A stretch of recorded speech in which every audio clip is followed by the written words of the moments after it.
untuk perbedaan perusahaan dan produksi itu apa.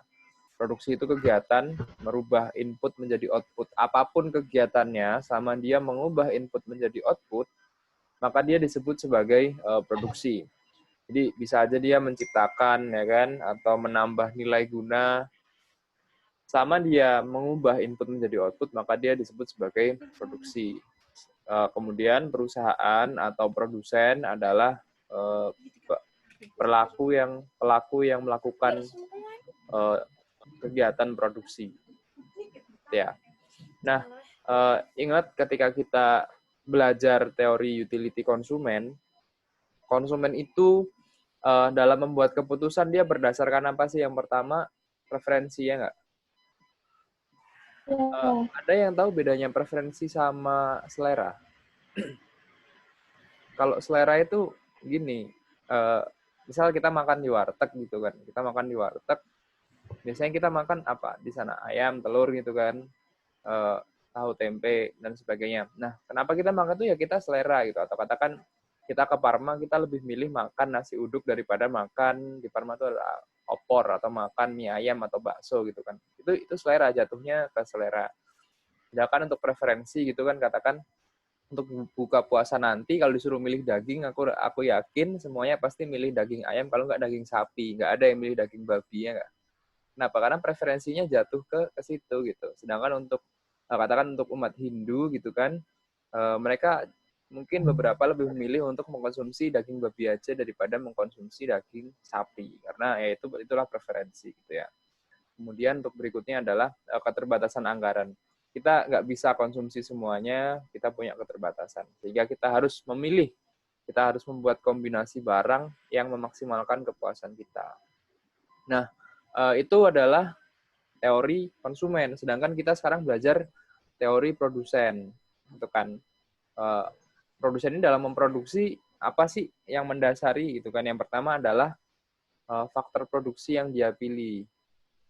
Kemudian keterbatasan biaya dan pilihan kombinasi inputnya. Jadi sama seperti kita, produsen itu nggak bisa produksi sebanyak-banyaknya ya. Dia dibatasi oleh biaya juga.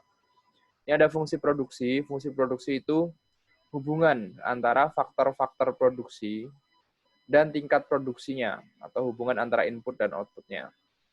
Q ini menotasikan output. Output ini dipengaruhi oleh atau merupakan fungsi dari K, kapital, modal, L, labor atau tenaga kerja, R, resource, sumber daya alam, dan T, teknologi. Ini ada, kalau misalnya kemungkinan ada faktor lain, dia dimasukkan ke sini. Nah, dalam mikro kali ini kita fokusnya ke modal aja dan tenaga kerja. Kenapa kita hanya fokus kedua? Karena kemampuan kita untuk membayangkan, kemampuan kita untuk belajar itu akan lebih mudah ketika kita dimodel menjadi dua variabel aja gitu kan. Di sini ada labor, di sini ada capital. Kalau misalnya kita tambah resource gimana? Bisa nggak? Bisa aja kita bikin gini, resource ini. Jadi 3 dimensi nih.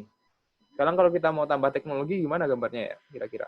Kira-kira ke, wah, atau gambar 4 dimensi itu kayak apa? Sini kali ya, atau ke sini. Nggak tahu deh kalau 4 dimensi kayak apa. Nah, seperti yang di awal aku bilang, ada 2 jangka produksi. Yang pertama adalah jangka pendek, dan yang kedua jangka panjang. Untuk jangka pendek, kita mengenal fixed input dan variable input. Kemudian kita berfokus pada produktivitas faktor produksi, yang mana dalam jangka pendek faktor produksi variabelnya adalah labor atau capital? Labor ya. Sedangkan untuk jangka panjang, semua faktor produksi bisa berubah. Artinya nggak ada fixed input, semuanya variable input. Nah, kita akan lebih berfokus pada konsep hasilnya, return to scale-nya. Apakah kita masih menguntungkan untuk memproduksi di tingkat seperti ini? Apakah return to scale-nya justru increasing atau decreasing, dan seterusnya. Nah, untuk pertemuan 4 kali ini, kita akan lebih berfokus pada jangka pendek, sedangkan jangka panjang dan cost-nya, cost of production-nya akan kita pelajari di pertemuan kelima. Oke. Untuk produksi jangka pendek, dia adalah produksi yang hanya melibatkan satu variabel input. Di sini adalah labor ya kan, modal, tanah, teknologi, dia ceteris paribus atau dianggap tetap atau konstan dalam jangka pendek. Ada beberapa istilah yang harus kita pahami untuk pertemuan kali ini, yaitu ada total product. Total product itu aku rasa teman-teman juga udah tahu lah ya, keseluruhan output yang dihasilkan, ya kan. Sementara average product adalah produk rata-rata. Artinya berapa sih satu labor itu dia bisa menghasilkan berapa produk.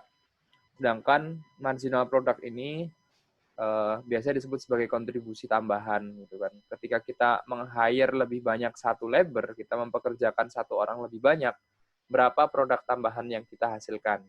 Itu yang disebut dengan produk marginal. Ini ada contoh. Ketika ini langsung aja jawabannya. Ketika total produknya 15, inputnya 1, maka marginal produknya adalah dari 0 ke 15 ini ya. 15. Sedangkan average produknya adalah ini total produk dibagi inputnya. Kemudian ada total produk 31, inputnya 2, maka marginal produknya adalah 16 gitu kan. Average produknya 15,5 dan seterusnya. Dia akan mencapai maksimal produksinya ketika marginal produknya 0 atau ya di sinilah ya, di sini di 7372 inilah dia akan mencapai titik produk tertingginya.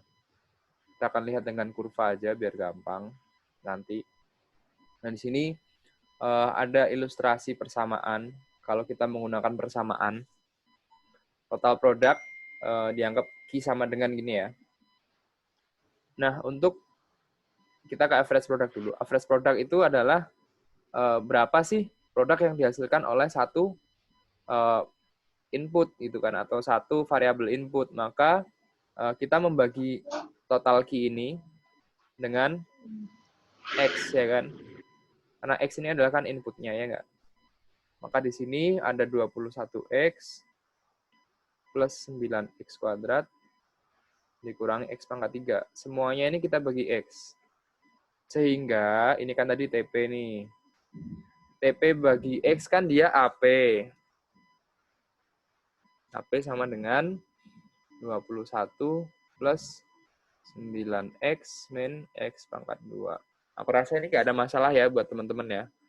Kemudian kita beralih ke marginal product. Marginal product itu turunan dari TP. Ada yang tahu kenapa diturunin? Aku tanya random ya. Nurima. Nurima, SMA-nya IPA atau IPS? IPA, Kak. Oke, belajar turunan? Iya, belajar. Turunan itu apa? Kak, udah lupa, Kak. Yang lain ya, aku random nih. Belajar itu siapa gitu. Belajar. Jawab, Jar. IPA apa IPS, Jar? IPA, Kak. Oke, turunan itu apa turunan? Kenapa kok harus kita turunkan gitu? Turunan itu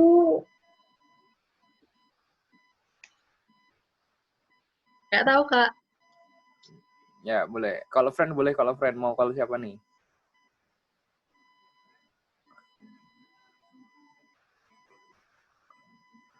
Siapa lagi? Nugroho. Ini aku random ya, Kak. Aku nggak ngerti kalian. Kita nggak pernah ketemu. Ini aja nih. Gradien garis singgung ya, Kak? Dikit lagi. Turunan itu apa? Gradien garis singgung kurva.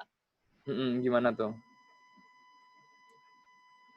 Delta X per delta Y. Ya, benar ya. Ya, kurang lebih kayak gitulah. Ini ada yang, ini dia kayaknya mau ngeprank nih. Reconnecting. Itu namamu aja, Bu, ganti kan.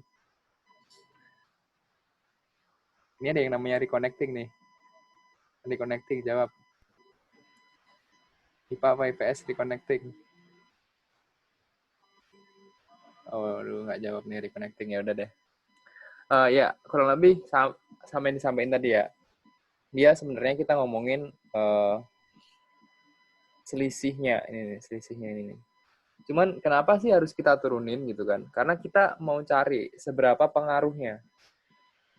Jadi kalau kita turunkan satu fungsi ini ya kan terhadap x gitu katakan dq per dx, kita ingin mencari tahu seberapa pengaruh x sih terhadap q gitu ceritanya. Jadi di sini kita akan mendapatkan persamaan baru dan inilah ketika kita menambah 1x gitu, maka pengaruhnya ini sebesar ini gitu. Bisa dipahami sampai sini? Sehingga ini bisa disebut sebagai marginal kan, ketika menambah 1, berapa pengaruhnya ke total produksi, ya kan? Berapa tambahannya. Ketika kita mengurangi 1, bagaimana dampaknya. Itu adalah, maka dari itu kita harus menurunkan fungsi dari TP ini menuju fungsi MP. Ada yang mau ditanyain dulu sampai sini? TP, MP, AP? Nggak ada ya, aku lanjut ya. Oke, untuk berikutnya, ini ada tabel. Ini aku skip dulu karena ini soal kuisis yang tadi ya. Nah, ini adalah ilustrasinya, gitu kan. Ada 3 wilayah untuk memproduksi. Wilayah 1, daerah 1, 2, dan daerah 3. Daerah yang rasional disebut sebagai daerah, ini ya daerah 2. Daerah 1 disebut irasional karena dia masih bisa menambah produksinya. Daerah 3 disebut irasional juga karena dia harus mengurangi produksinya. Supaya apa? Supaya dia nggak rugi. Nah, kenapa kita mulainya saat ini, ya kan? Saat MP dan AP berpotongan gitu. Karena apa? Ya ini nih, kita lihat aja ke ini. Jadi saat kita memulai produksi itulah gitu kan. Saat kita mulai produksi, AP dan MP kita sama gitu. Jadi TP, AP dan MP, TP, AP dan MP ini sama gitu. Jadi apa tandanya ketika MP dan AP berpotongan, yaitu adalah saat dimana kita mulai berproduksi gitu ya. Oke. Ini sama ya kan. Kemudian berikutnya adalah kita mengenal law of diminishing return. Ini pengertiannya sama dengan hipotesa nilai guna. Kalau hipotesa nilai guna kita fokus kepada konsumen, sedangkan kalau produsen kita menggunakan law of diminishing return, di mana ketika kita terus-menerus menambah 1 unit faktor produksi kita, yaitu tenaga kerja, mulanya produksi total akan semakin banyak pertambahannya. Tetapi sesudah mencapai satu tingkat tertentu, produksi tambahannya akan semakin berkurang dan akhirnya mencapai nilai negatif. Artinya apa? Marginal produknya, ya kan, awalnya marginal produknya nambah, tapi akhirnya dia akan berkurang gitu. Sampai akhirnya marginal produknya akan bernilai negatif, dan ini menyebabkan tambahan produksi total semakin lambat dan akhirnya ia mencapai tingkat yang maksimum untuk kemudian menurun. Jadi produksi TP maksimal gitu kan. Kita bisa tahu TP itu dia akan maksimal saat marginal produknya sama dengan 0, ya kan.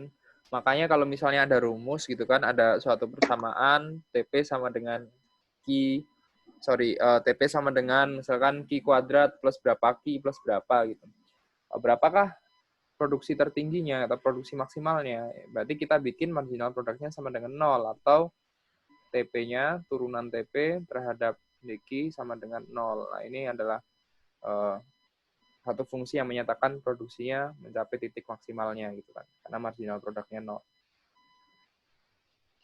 Oke, ini ada Malthus, dia adalah seorang ekonom di zaman dulu, dia memperkirakan akan terjadinya krisis gitu. Kenapa? Karena produksi pangan menurun kan, sesuai dengan law of diminishing return, sedangkan populasi terus bertumbuh. Akhirnya suatu saat akan terjadi market clearing. Yang pertama kali terjadilah market clearing dulu, supply sama dengan demand-nya. Kemudian supply-nya semakin berkurang, sedangkan demand-nya semakin bertambah. Terjadi shortage dan akhirnya krisis pangan. Tapi pertanyaannya adalah kenapa kok tidak terjadi gitu kan? Kenapa prediksi Malthus tidak terjadi? Jawabannya adalah karena adanya teknologi, dan sedangkan Malthus itu tidak memperhitungkan adanya teknologi. Jadi dengan bantuan teknologi produktivitas labor ini, ya kan, di sini ada labor per time period, sedangkan di sini ada output per time period. Jadi di sini labor per jam, output per jamnya. Kita semakin bisa produktif dengan adanya teknologi. Itu ya. Udah selesai materinya untuk produksi jangka pendek. Cepat kan ya? Ada yang mau ditanyain dulu tentang produksi jangka pendek?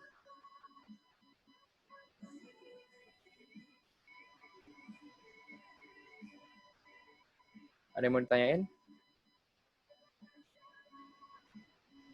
Kalau nggak ada, aku end dulu ini. Kemudian nanti kalian tolong login lagi ya. Tolong login lagi, tolong relogin supaya kita dapat waktu yang lebih lama untuk bahas quizisnya. Quizisnya ini itu ya, apa namanya, review dari pertemuan 1 sampai 3 ditambah dengan pertemuan 4. Pertemuan 4-nya justru sedikit banget. Kita cuma ngitung dasar-dasar sih kayaknya pertemuan 4-nya. Yang lainnya pertemuan 1 sampai 3-nya juga aku rasa dasar-dasar semua sih. Gimana? Ada yang mau ditanyain? Boleh chat. Itu kan ada chat kalau kali aja mau nanya. Kalau nggak ada beneran nggak ada. Oke, kalau gitu aku akhiri dulu untuk sementara. Nanti kalian tolong itu ya, relogin ya. Makasih.